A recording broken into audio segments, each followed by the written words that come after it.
Libercast presenta una producción de Libertópolis, donde nuestra misión es promover un mundo de personas libres y responsables en búsqueda de su felicidad. Creamos valor innovando, analizando y transmitiendo información e ideas. Día a día encontrarás los episodios de las emisiones correspondientes a nuestros programas. Contravía, todo a pulmón. Contravía por la tarde, más negocios y Liberviernes.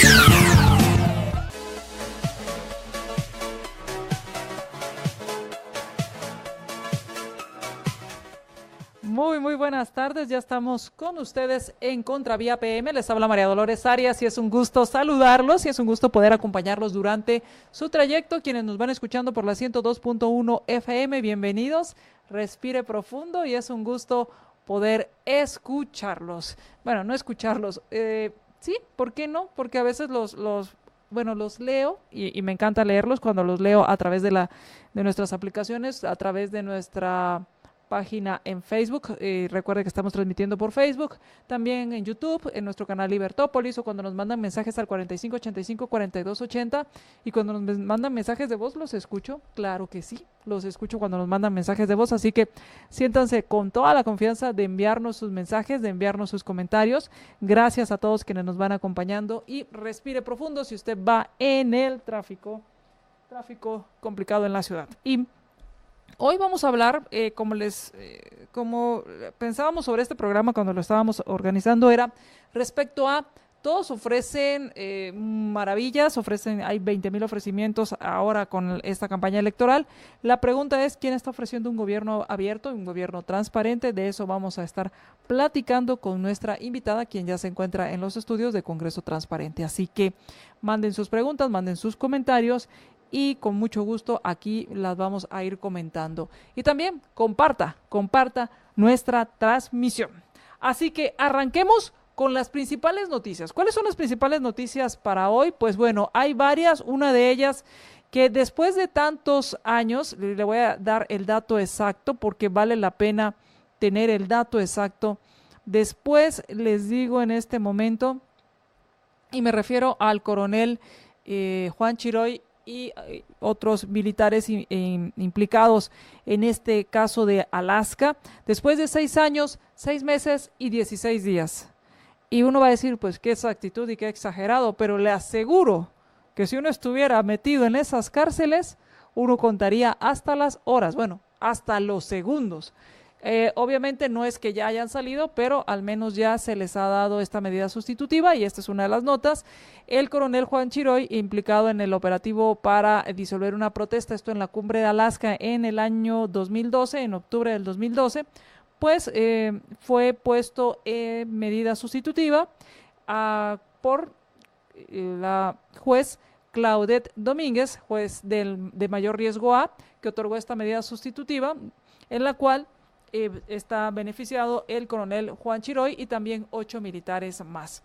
Esto con las restricciones que tiene este caso, esta medida sustitutiva. Recuerde que tienen que llegar a firmar, o en este caso registrar la huella dactilar en el Ministerio Público cada 15 días. Puede continuar con su trabajo en el Ministerio de la Defensa, todos porque están dados de alta, pero no tienen prohibido ir a Totonicapán, y tampoco pueden ir, por ejemplo, el coronel Chiroy no puede ir a Chimaltenango, que es su lugar de origen. También, pues esto sucede en todos los casos, no podrá comunicarse con los implicados en el caso. Estas son algunas de las condiciones que estableció la juez Claudette Domínguez para poder otorgar la medida sustitutiva después de 6 años, 6 meses y 16 días.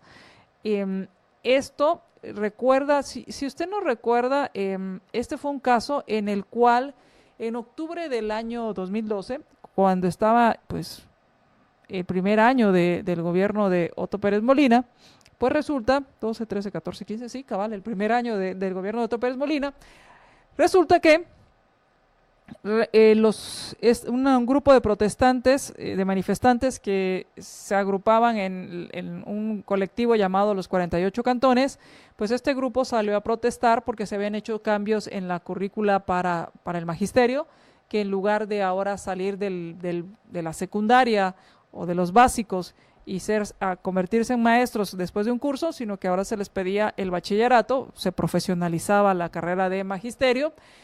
Pues protestaron por esto, protestaban contra el costo de la energía eléctrica y contra unas empresas de energía eléctrica, protestaban con algunas reformas que estaba impulsando el gobierno y decidieron bloquear la carretera, esto en 4 caminos en Totonicapán, y esto fue en el kilómetro 170, lo que se conoce como la Cumbre de Alaska.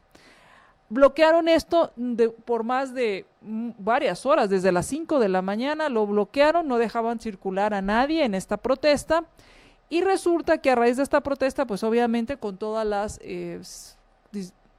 las consecuencias que tienen estas protestas, como no dejarlas pasar ningún vehículo, afectar la locomoción, la libre locomoción de las personas, negocios, turismo, e incluso recuerdo muy bien el caso de una señora que tengo entendido, si no mal recuerdo, que estaba tendiendo ropa en una terraza, se cae, tiene una contusión en la cabeza, en el cráneo, la quieren trasladar a Guatemala, no dejan pasar a la ambulancia, se regresan y van a un hospital regional de esa área, la atienden pero no cuentan con el equipo, regresan nuevamente y ya en horas de la noche logran pasar, porque los señores ya se había disuelto esta manifestación, llega a Guatemala y la señora fallece por falta de atención médica. Ese fue uno de los casos, de una de las situaciones que sucedió. Una de las personas que murió porque no la dejaron pasar, en el cerco que tenían estas personas de este grupo llamado de los 48 cantones. Resulta que según los informes, había dentro de estos vehículos detenidos un camión cargado de, según aquí menciona, un cargado de cemento, pero pues un camión con mercadería, y resulta que intentaron al parecer quemarlo.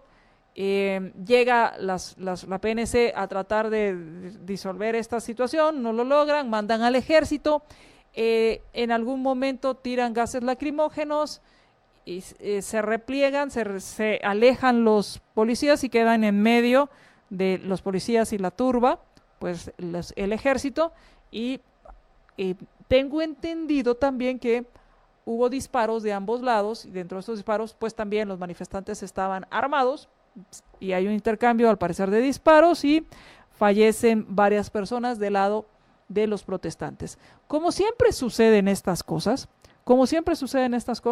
son lo que conocemos como carne de cañón, los que quedan abatidos, los que sufren estas heridas, los que quedan, pues en este caso, fallecidos, mientras que los organizadores, los que se rasgan las vestiduras, los que viven del conflicto, los que viven de los pobres, pues qué mejor que tener mártires. Y el caso es que por esta situación, pues se detuvo a el coronel Chiroy y otros 8 soldados que ahora gozan de esta medida sustitutiva después de 6 años, 6 meses y 16 días. Y se lo remarco porque imagínese una prisión preventiva de 6 años, 6 meses y 16 días. Así la justicia en nuestro país, que mi pregunta sería, ¿qué tanta justicia podríamos decir que es esto? Así que independientemente de cuál sea el resultado del juicio, pues 6 años, 6 meses, 16 días sin saber si estás condenado o no, si eres inocente, obviamente tu defensa defendiéndote, no hay forma de pues saberlo después de 6 años, 6 meses, 16 días. Yo no sé si este caso, y tal vez ustedes me puedan ayudar a recordar y me pueden mandar sus mensajes al 4585-4280, pero yo recuerdo que en este caso también pasó que se hablaba de que se había encontrado o habían imágenes de la señora Rigoberta Menchú recogiendo evidencia o recogiendo casquillos. No recuerdo si fue este caso o fue en otra situación donde se dio este caso, pero en fin, ahora pues esto es lo que ha sucedido. ¿Qué más? Otra nota que también ha estado pues sonando en estos momentos, pues es que la magistrada separada del cargo. Recordemos que todavía no, pues no es ex, sino es magistrada separada del cargo, la señora Blanca Stalin. Mario, por favor. La señora Blanca Stalin, pues lo que salió un comunicado de prensa donde se le retira o se le suspende la visa. El Departamento de Estado pues ha prohibido que la magistrada separada del cargo, Blanca Ida Stalin Dávila, y sus hijos adultos, Julio Alejandro y Otto Fernando Molina Stalin, puedan ingresar al territorio estadounidense. Y esto pues, según el comunicado, por estar implicados o estar relacionados con casos de corrupción importantes. Esto fue un comunicado, el comunicado número 2019-5, que salió hoy precisamente, donde hablan que no son aptos para entrar a Estados Unidos, de acuerdo a una sección de la Ley de Asignación para el Departamento de Estado, operaciones en el extranjero y programas relacionados del año fiscal 2018. Así que el gobierno de Estados Unidos, a través del Departamento de Estado, le suspende la visa a Blanca Stalin y también a sus dos hijos, Julio Alejandro y Otto Fernando Molina Stalin, que por estar relacionados con estos casos de corrupción, pues no se les considera aptos para ingresar al país. Y mientras tanto, aquí en Guatemala, pues ya se determinaron las agendas que se va a estar llevando a cabo en el Congreso. Para mañana a las 2 de la tarde va a continuar la interpelación al ministro de Desarrollo, Carlos Fernando Velázquez Monje, y después, si alcanza el tiempo, la interpelación al ministro de Comunicaciones, Infraestructura y Vivienda, José Luis Benito Ruiz. El miércoles a las 10 de la mañana, continúan las mismas interpelaciones a ambos ministros, y la pregunta es, ojalá salga de esto algo positivo, pero muchas veces para lo único que sirve es para el show, y acuérdese que estamos en plena campaña electoral y lo que más, pues desafortunadamente creen, y a veces creo que tienen razón, lo que más vende es el show y no la consistencia o lo que se pueda hacer con estas interpelaciones. Mientras tanto, el miércoles ya por la tarde, ya exhaustos y agotados de interrogar a los ministros, pues como son muy chambeadores, van a tener otra sesión los diputados y tienen una agenda bastante ambiciosa, la cual consta de 10 puntos, en los cuales pues destacan las discusiones. Primero, en el primer debate hay una iniciativa que se está discutiendo con respecto a ampliar la vigencia del documento personal de identificación. Si usted revisa su DPI, si uno revisa en la parte de atrás del DPI, tiene un vencimiento. Y esta fecha es peor que creo que el pago de la tarjeta de crédito, que el pago de la renta, esta es peor porque uno sabe al calvario que uno va a entrar cuando le toque renovar ese documento. Y entonces lo que ahora se está proponiendo es ampliar la vigencia de este documento y ahora está en primer debate. Mientras tanto, también se está hablando de la ley de autoridad marítima y en segundo debate está una ley general de infraestructura vial. En tercer debate están las reformas al Código Procesal Penal, la creación de Pro Guatemala, y dirían que es que para promover Guatemala, y la pregunta es cómo se va a promover si pues tenemos una falta de certeza jurídica impresionante en nuestro país. Así que por más que hablemos bien del niño, si el niño está haciendo berrinche, ¿de qué sirve que le hagamos propaganda? Y en este caso, pues hablando de los tribunales, hablando de las manifestaciones, de que hay que pedir permiso para usar tu propiedad, en fin, todo esto, pues lo veo muy difícil. Ojalá se empezara cambiando el sistema jurídico, se empezara hablando de la certeza jurídica, del respeto a los derechos, y después, y entonces, solo ahí, una vez arreglada la casa, empezar a lucirla. Por otro lado, recuerda que le hemos hablado, pues bueno, aún no logra y ya está ya en la fase final, ya casi que el empujoncito para tirarnos por el despeñadero, es el préstamo por $120 millones. No vaya usted a creer que quetzales, porque pues no alcanza. Son $120 millones para que prestaría el Banco Centroamericano de Integración Económica. Lo va a firmar el gobierno de Guatemala y lo va a pagar el tributario. ¿Para qué cree? Pues resulta que 120 millones para hacer la tercera etapa, y yo me pregunto cuánto costó la primera y la segunda, la tercera etapa del programa de inversión en infraestructura, maquinaria y equipo para la Universidad de San Carlos. Y se oye espectacular, así que los estudiantes, imagínense, 120 millones de dólares para equipar la universidad, infraestructura, maquinaria y equipo.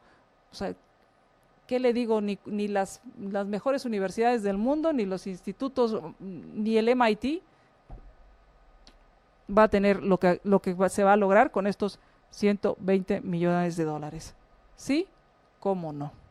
Bueno, vamos a ir al corte. Y por último, según ellos, y mientras tanto, pues la Contraloría sigue con un Contralor interino, pues se elegiría al Contralor General de Cuentas.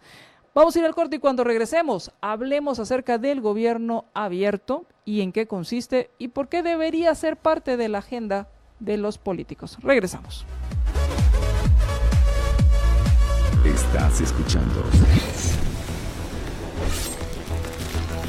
Libertópolis.com. Ideas con valor.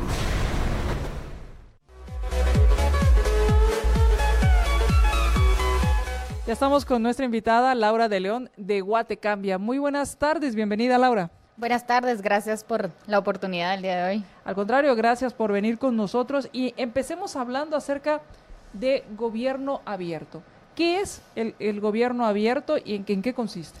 Ok, gobierno abierto realmente es como una nueva filosofía, un nuevo paradigma de tratar de entender cómo es la administración pública y las relaciones ciudadano-funcionario. Gobierno abierto surge en el 2009 más o menos, en donde se dispone y se habla acerca de que se necesitaba mayor mecanismos de transparencia, mejores mecanismos de rendición de cuentas, más oportunidades para que la ciudadanía pudiese conocer y dar su opinión acerca de lo que quería, es decir, una influencia mucho más directa en la toma de decisiones y cuestionar un poco cómo nosotros incorporamos a todos los sectores, al sector privado, a la academia, a los demás entes del Estado, dentro de la dinámica de la toma de decisión pública. Entonces, gobierno abierto se constituye como el nuevo paradigma de administración pública que busca acercar y mejorar los mecanismos de toma de decisión a través de 3 pilares fundamentales. La transparencia, la participación ciudadana, la colaboración y, por añadidura, la rendición de cuentas. Entonces, estamos hablando, 1, transparencia, 2, participación ciudadana. Ok, y el tercero, la colaboración. La colaboración. Ahora, de esto, la primera pregunta que me surge es, ¿cómo se implementa? Y si se han acercado candidatos de cualquier índole a preguntarles, miren, ¿cómo se hace esto? Porque yo quiero hacerlo ahora que, cuando sea electo. Yo creo que esa misma pregunta la tuvieron pues las personas que empezaron a idear esto. En el 2010 más o menos surge la Alianza para el Gobierno Abierto, que es un foro multinacional donde de manera voluntaria los estados se adhieren y firman compromisos de implementar planes de acción. Eso quiere decir, es un plan, más o menos una ruta de trabajo que establece compromisos específicos que se tienen que implementar cada 2 años y que luego se miden. Esta fue la solución que la comunidad internacional surgió para ayudarle a los estados a entender cómo podíamos hacer gobierno abierto. Que realmente, si bien pues, el término como tal es algo novedoso, pues son prácticas que se han venido trabajando a lo largo del surgimiento incluso de los estados, cómo fomentar la participación ciudadana, pues no son términos nuevos, sino que el conglomerado, o sea, entenderlo como un conjunto, tal vez eso era lo novedoso. Al principio estaba dirigido principalmente para el Ejecutivo, luego a nivel latinoamericano empieza a crecer una ola muy fuerte de decir, bueno, es que no solo es el Ejecutivo quien tiene que abrir los procesos, quien tiene que dar mejor información, es el Legislativo también, es el sector justicia. Y luego se empieza a generar un debate y a nivel latinoamericano empiezan a hablar no de gobierno abierto, sino de Estado abierto. Es decir, no solo las 3 dependencias, sino que también qué pasa con entidades importantes como el TCE, como los gobiernos locales. Exacto. Y incluso los partidos políticos, como a lo interno de su estructura, que es un poco complejo porque no funciona muy bien, ellos pueden adoptar prácticas de apertura.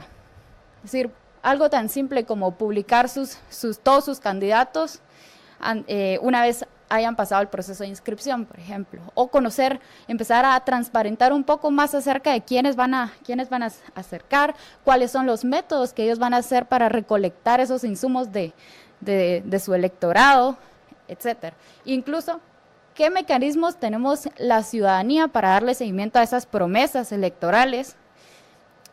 Cuestiones como estas son las que plantea el gobierno abierto que se deben de trabajar y se deben de mejorar. O sea que, por ejemplo, la pregunta que nos podríamos hacer en este caso es, ¿cuántos partidos políticos ya tienen en sus plataformas digitales, empezando que es lo más rápido, por así decirlo, y menos costoso, con los candidatos que ya tienen inscritos y posiblemente, bueno, los que están por inscribirse y decir, bueno, estos ya los tenemos inscritos?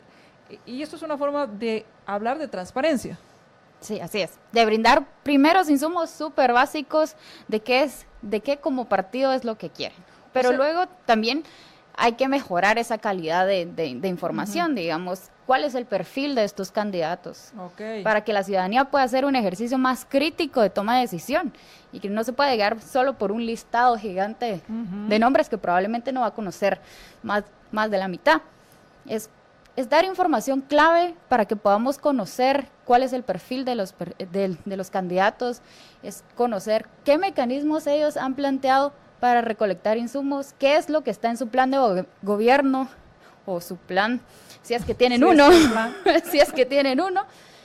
que va a permitir fortalecer esos mecanismos de transparencia a lo largo de la gestión o a lo largo de la existencia del partido político, por ejemplo. Porque al final lo que pensaba era, sí, ahora que estamos hablando de una situación muy sencilla, como dar información, darlo estos listados, y se supone que están en el proceso de enamoramiento. Claro. No lo logran hacer, pues y cuando ya tengan los recursos y estén manejando dinero, pues va a ser más complicado. Así es. Y entonces el gobierno abierto tiene estos 3 pilares y se ha abierto, valga la expresión, a más entidades, no solo al Ejecutivo, sino también por ejemplo, hablaste del Tribunal Supremo Electoral. También se ha pensado, y disculpa si no te escuché, del organismo judicial. Sí, digamos, en Guatemala todavía no hay avances en este aspecto, pero sí tenemos la experiencia de Costa Rica y la de Colombia, en donde ellos pues firman una especie de convenio entre los 3 organismos del Estado y algunas entidades importantes, como te digo, como el TCE o las asambleas que agrupan a los gobiernos locales, y empiezan a trabajar para dar información de calidad, para empezar a entender qué es lo que está pasando a nivel de procesos y que no se vincule todo con el sincretismo, a pesar de que el organismo judicial pues tiene sus características especiales de algunos casos de reserva, etcétera, y que se tiene que guardar. Sin embargo, hay muchas cosas, por ejemplo, la estadística, que puede dar muchos insumos para quienes hacen investigación. Conocer, por ejemplo, quiénes son los jueces, a cargo de qué juzgados están, conocer, porque pues uno conoce, por ejemplo, los jueces de mayor impacto y los que salen en las noticias, pero hay muchos juzgados de paz, cuál es la experiencia que tienen, o sea, conocer, por ejemplo, esos procesos de selección que sabemos que igual llegan al Congreso y que es otras cosas de las que hay que cambiar. Pero, ¿qué tanto también incide el tema? Ahorita estamos hablando del tema de transparencia, es dar esa información, pero no es solo darla, sino que sea de calidad. Así es. También, digamos, este es solo como en el eje de transparencia. Como te decía, hay 2 más importantes, que es la participación ciudadana. Pues ahorita, regresando a los partidos políticos, sería interesante conocer qué plataformas o mecanismos consideran ellos tomar en cuenta o implementar para recolectar los insumos de la ciudadanía. cómo ellos pues van a traducir esas propuestas, cambiar un poco la lógica, ¿verdad? Que uno siempre escucha qué es lo que el candidato va a hacer, pero nunca puede proponer. O sea, son pocas las veces que yo he visto que realmente existen mecanismos o formas donde yo puedo venir y buscar un candidato, buscar un partido político y proponerle algo que yo creo que va acorde a lo que puede resolver una problemática, por ejemplo. Realmente los mecanismos son bastante nulos o inexistentes. Y que lo más que se hace es hacer estas reuniones donde el candidato va y dice lo que él propone, cuando bien les va y cuando no, ni se enteran quién es el candidato y resulta electo porque estaba en la lista nacional. O algo tan simple como discutir los planes de gobierno y saber qué es lo que se depara, o hacer como una revisión conjunta, subirlo a la web y que reciba insumos de manera anónima, por ejemplo, y que luego se pueda canalizar y sistematizar. Digamos, faltan muchas cosas, hay muchísimas cosas que se pueden hacer para recolectar insumos y favorecer mecanismos de participación, incluso aprovechar los ya existentes. Creo que es algo que les hace falta a los partidos políticos y que se está viendo actualmente en la contienda electoral. Y que además es una contienda bien corta. Sí. Y por consiguiente se necesitaría tener mecanismos donde se pueda replicar esta información de forma más amplia y qué mejor que la misma página de cada partido donde uno pueda ver quiénes son, quiénes van y quiénes son. ¿Y qué van a hacer? ¿Y qué van a hacer? Eso preocuparía aún más. El tercer eje del cual hablabas, ¿en qué consiste? Colaboración. Este es uno de los ejes tal vez más difusos a la hora de hablar de gobierno abierto, pero lo que busca es cómo incorporamos a la iniciativa privada, cómo incorporamos a la academia a la toma de decisiones públicas, para hacer un poco la idea de las mesas multisectoriales, es decir, conseguir aquellos actores que me pueden brindar insumos importantes y de esa manera potenciar los resultados en la toma de decisiones. Y con esto lograr mejorar esa toma de decisiones. Vamos a ir al corte y cuando regresemos, hablemos qué se ha hecho, qué se ha logrado y una de las preguntas o uno de los temas que te dirían, bueno, Laura, pero es que esto se hace en otros países, donde hay más cultura o hay más tecnología, pero en Latinoamérica eso no funciona y en Centroamérica menos. ¿Qué ejemplos hay o qué experiencias hay al respecto y qué se está haciendo en nuestro país? Vamos al corte y regresamos. Ahora puedes ver todos los programas de Libertópolis por Facebook Live. Facebook.com/Libertópolis. Transmisiones de Libertópolis por Facebook Live. En directo. Disfruta de nuestros programas y dale compartir.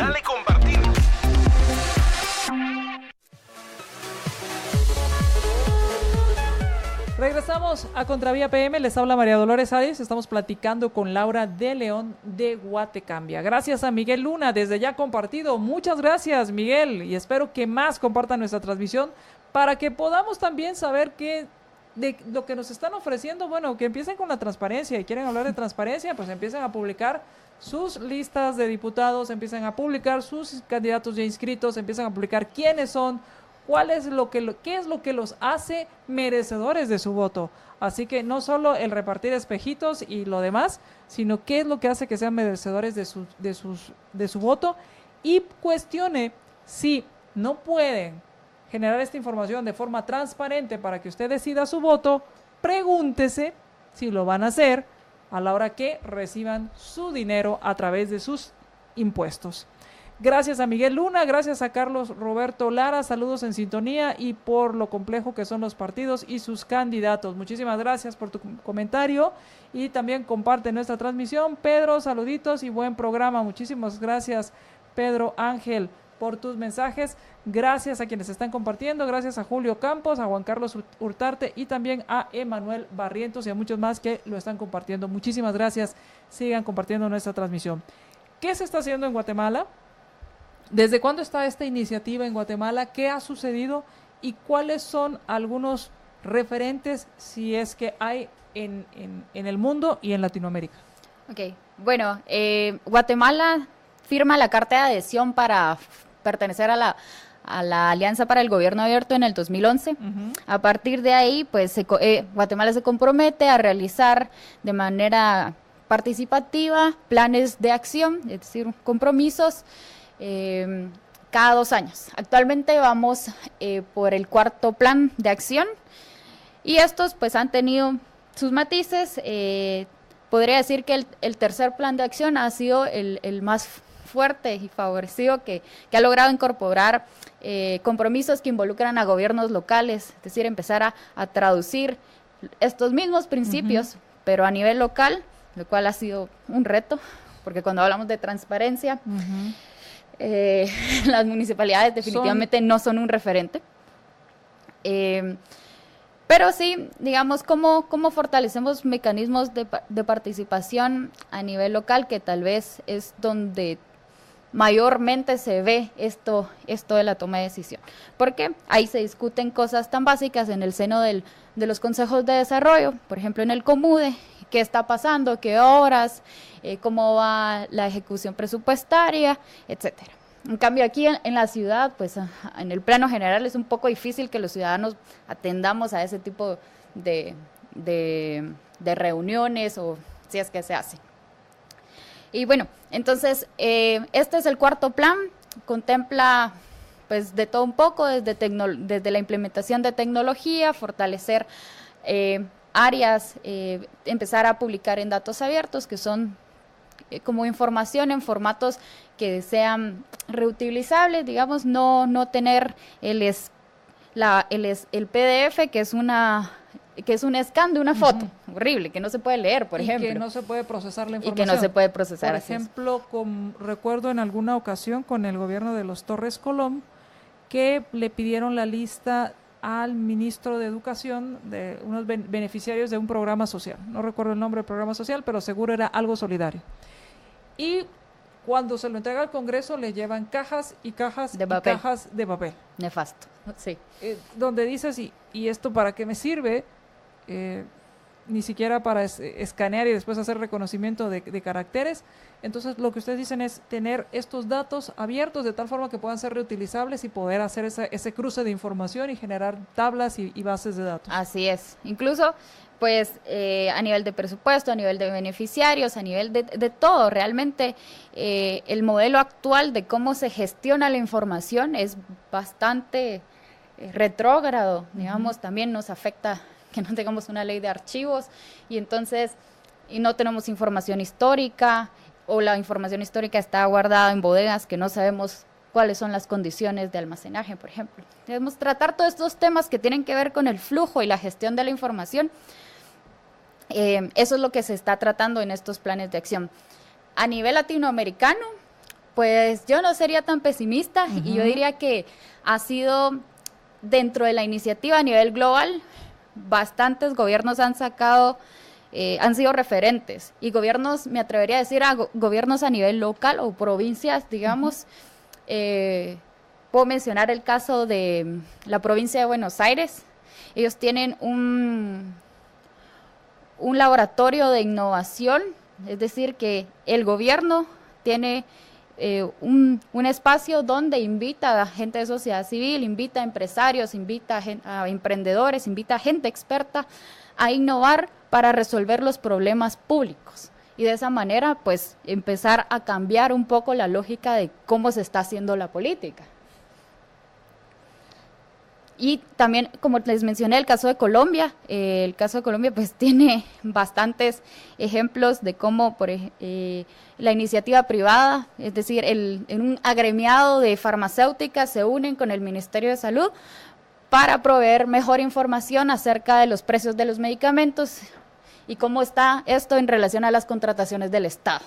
Que sonaría impensable en Guatemala. Claro. Sería así como esos sueños que te dicen, eso no va a pasar. Sin embargo, sucede en otros países, que no estamos hablando estamos hablando de países latinoamericanos. Sí. Costa Rica también es un gran referente, por ejemplo, a trabajar a nivel local. Ellos tienen programas que incentivan la modernización a nivel local, digamos, de esas provincias lejanas.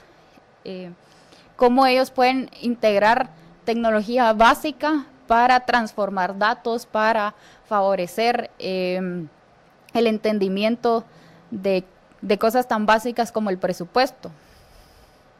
Ahora, tú hablaste de tecnología, Laura, y ¿qué tanto se está usando la tecnología? Porque por un lado estamos hablando de criptomonedas, pero también estamos hablando de esta, que va muy acompañada de la criptomoneda, que es el blockchain. ¿Qué tanto se usa la tecnología, esa trazabilidad que muchas veces pedimos los ciudadanos? Porque hablando de este gobierno transparente, resulta que metes una solicitud y no sabes qué pasó, y precisamente porque metiste esa solicitud, tu expediente puede estar hasta abajo, pero podría de forma mágica, y después resulta que a través de extorsiones, voy a ser clara, después de extorsiones resulta que ese expediente que está hasta abajo del escritorio llega hasta arriba del escritorio de quien toma alguna decisión, o simplemente del que pasa ese expediente a otro escritorio. ¿Qué tanto se ha trabajado en eso para poder hacer más transparente ese manejo de tramitología? Pues, en efecto, como todo lo que nosotros desde el ámbito político queremos rescatar, el incorporar tecnologías como blockchain fue y es actualmente una de las olas más fuertes en innovación y en innovación tecnológica. Puedo mencionar el caso de Chile, a través de su portal de energía abierta. Ellos trabajan con blockchain, e incluso tienen como formación para entender todas las aplicaciones que ellos tienen en temas de datos energéticos en blockchain, y no te topes con un escenario como el nuestro donde no hay registros históricos más allá atrás del 2008. Entonces, la implementación de blockchain lo que te permite es poder certificar esa trazabilidad de los procesos y que todo quede registrado.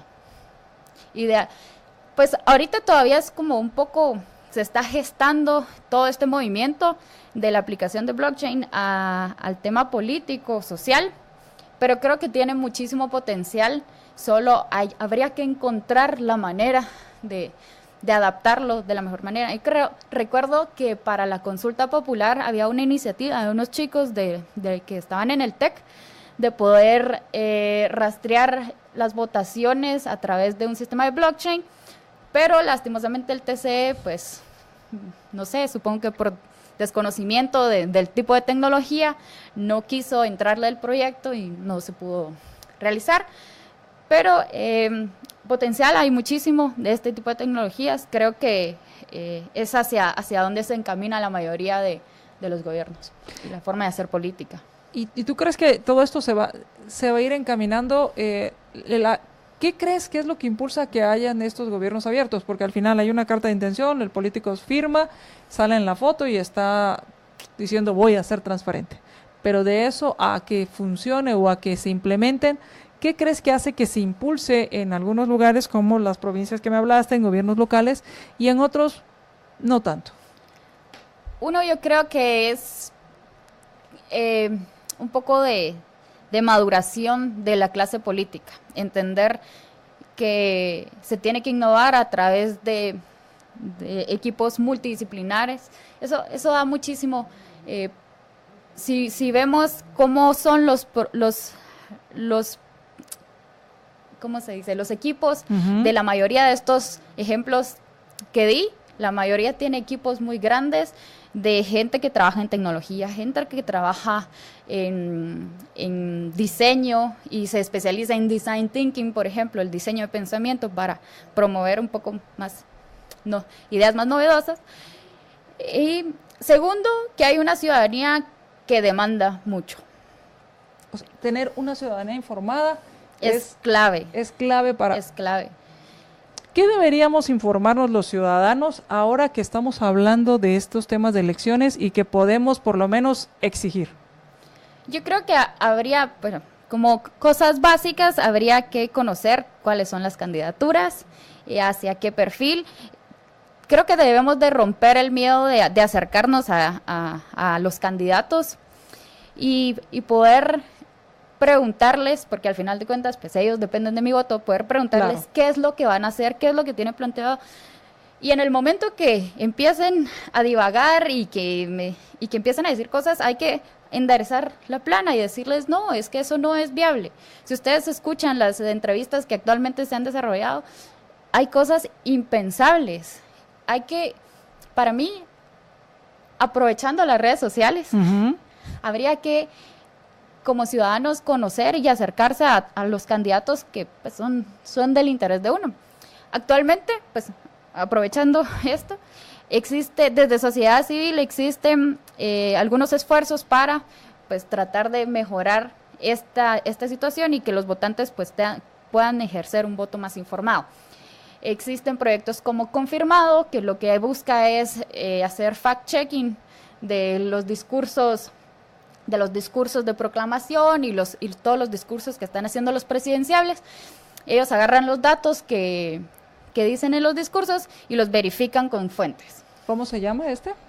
Confirmado. Confirmado. Que viene pues de la rama de proyectos como Verificado y México, que lo que busca es, uno, contrarrestar la desinformación de las noticias falsas y dos, pues hacer esta verificación de datos de parte de los candidatos. La siguiente es una aplicación que se llama ¿Por quién voto? Esta es una aplicación que lo que hace es que te posiciona en un plano cartesiano ideológicamente y te dice cuál es el partido político que más se acerca a lo que tú piensas. Yo creo que ese es un buen inicio, porque muchas personas no saben ni siquiera qué oferta electoral hay en cuestión de partidos. Y este es un buen ejercicio para saber más o menos dónde me posiciono ideológicamente y qué partidos están cerca mío. Okay. Entonces así ya vamos delimitando al menos un poco de los tantos que tenemos. Sí, estamos hablando de una veintena, por lo menos imagínate una veintena de presidenciales y ya ni te cuento de los diputados. Sí, o de las corporaciones municipales. Que ese es otro tema, muy bien. ¿Qué más?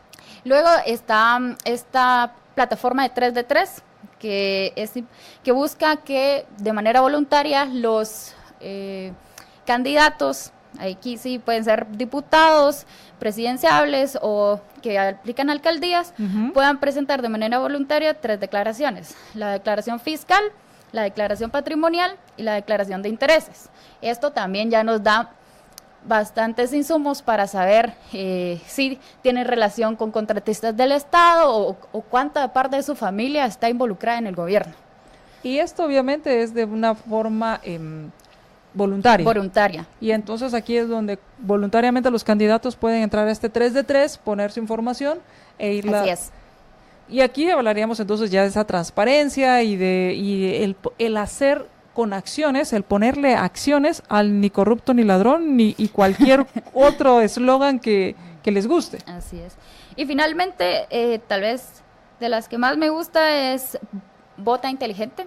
Esta, como te decía, es revertir un poquito la lógica de escuchar únicamente qué es lo que el político viene con su agenda a decirme, que muchas veces es algo inviable.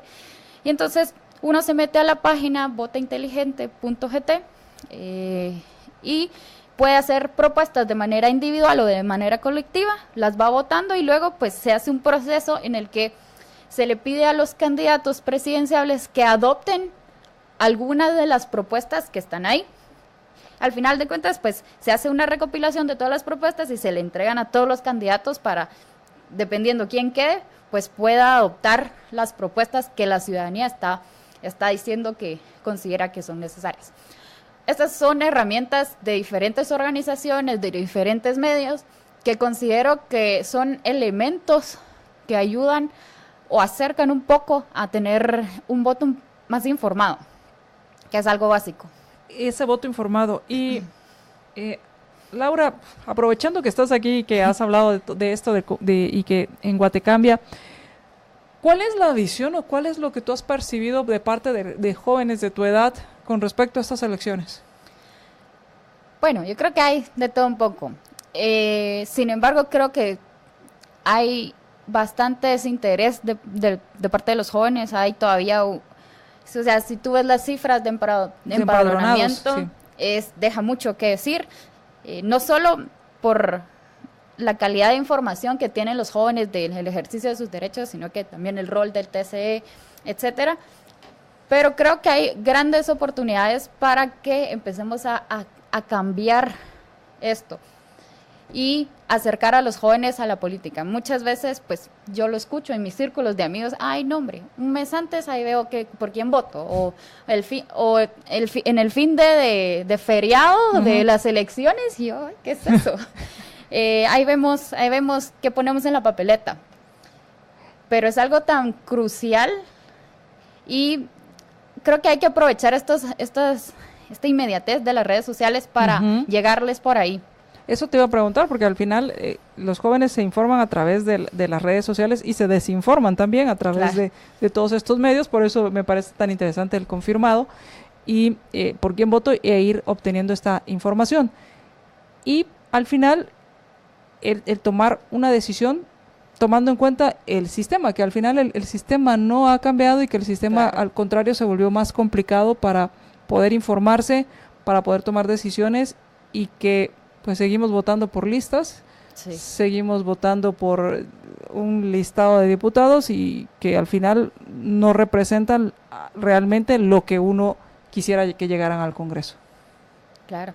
Sí, mi invitación a los jóvenes que escuchan la radio, que leen por redes sociales o que de repente ven que hay un live por ahí de Libertópolis, es que se acerquen a medios de comunicación, es que estén leyendo noticias, es que se cuestionen en su día a día, que pueden estar scrolleando a través de Instagram, por ejemplo. Es, bueno, de aquí a un par de meses me toca hacer una decisión importante que va a definir el que yo me siga quejando por los mismos problemas que me acechan diariamente o que realmente pues pueda empezar a haber cambios. No digo que estas elecciones vayan a cambiar la vida de todos, pero creo que es importante que los jóvenes empiecen a despertar, así como despertaron en el 2015, despierten a lo largo de todo el proceso y todo lo que involucra hacer ciudadanía. Claro, y ya que vuelven virales muchas cosas, pues volver viral el pedir la transparencia a los candidatos. Claro. No ya cuando están electos, sino cuando están siendo candidatos y que mejor que este momento. Y pensaba también que muchos de estos jóvenes, que algunos van a votar por primera vez, dentro de 4 años, pues muchos ya estarán graduándose. Y la pregunta es, ¿qué Guatemala les va a tocar a la hora de salir a emprender o a buscar trabajo o a perseguir sus sueños? Claro. Muchísimas gracias, Laura, por haber estado con nosotros. A ustedes por el espacio. ¿Dónde pueden encontrar más información acerca del gobierno abierto, de lo que están haciendo ustedes en Guatecambia y de cómo podemos hacer ese cambio? Claro, pues nos pueden seguir en nuestras redes. Nosotros publicamos contenido formativo, ahorita acerca de las elecciones, acerca de Congreso, acerca de Munis. Nos pueden seguir en Facebook y Twitter como Guatecambia. Y tenemos 2 proyectos permanentes que son Congreso Transparente y Munis Abiertas. Ahí pueden encontrar bastante información acerca del gobierno abierto y acerca de estas elecciones. Y un Congreso transparente que tanta falta nos hace. Muchas gracias. A ustedes. Que tengan todos ustedes una excelente noche, a quienes nos van acompañando a través de la 102.1 FM, muchas gracias por habernos acompañado. Vamos a nuestro siguiente programa, muchas gracias a quienes compartieron nuestra transmisión, muchísimas gracias. Vamos a nuestro siguiente programa en Más Negocios, donde vamos a estar hablando acerca de la tecnología y vamos a hablar acerca de las mujeres en el ámbito de la tecnología. Cuando regresemos de este corte, continuamos con Más Negocios. Muchas gracias. Libercast presentó una producción de Libertópolis. Recuerden que si quieren conocer más de nuestros programas, seguirnos en las diferentes redes sociales, o si quieren ver nuestros programas y conocer a nuestros conductores e invitados, pueden ingresar en www.libertopolis.com. Recuerda suscribirte y dejarnos 5 estrellas para que continuemos trabajando en producir más podcasts de tu interés. Libertópolis, ideas con valor.